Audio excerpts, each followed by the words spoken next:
Okay, the first thing I need to do is correct a mistake from the first part of number 12. So hopefully you corrected it yourself.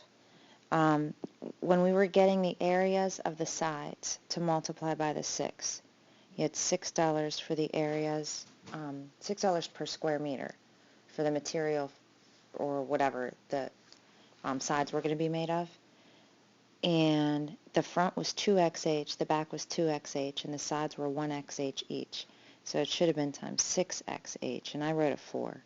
So this 24 shouldn't be a 24, it should be a 36.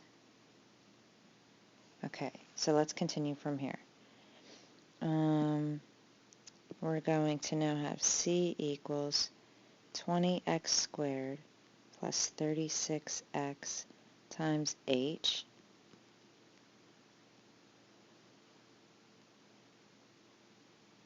And now let's cancel what we can. We can get rid of this x with one of these x's. And now you're left with C equals 20x squared plus 36 times 5. Let's see, double it's 72, double that's 144, plus another 36 is 150, 180.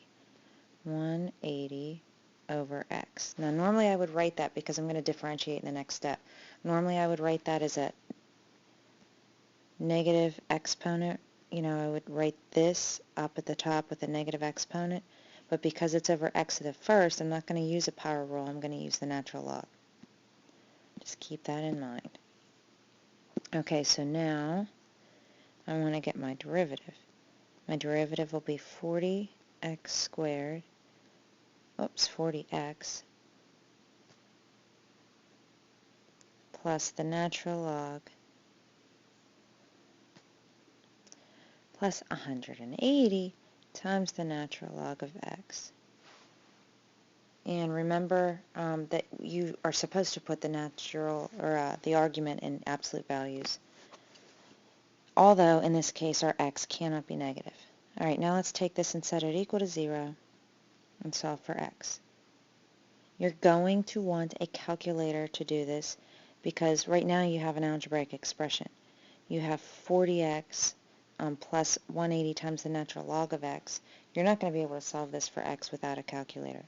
So grab your calculator, solve for x, and I'm going to pause this, do this on my calculator by putting this into y1 and then finding the 0 or the root, depending on your calculator. Okay, so this x value is approximately 0.8313 219, if you did this right. So that means that if you think back to the picture, this box went back x, its length was 2x, and then we had a height. The height, remember, is 5 over x squared, so we should be able to get all the dimensions now, and it says find the cost of the materials.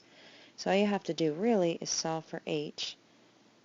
Grab a different color so it doesn't get mixed up. There we go.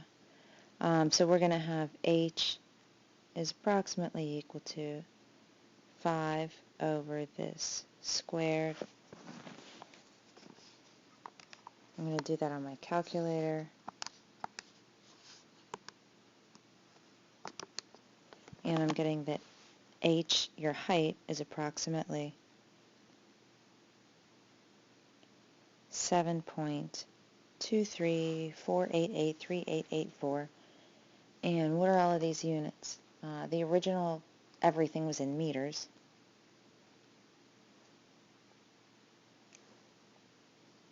And then all you have to do is plug in x and h into the cost equation, and you will have the cost of the materials for the cheapest such container.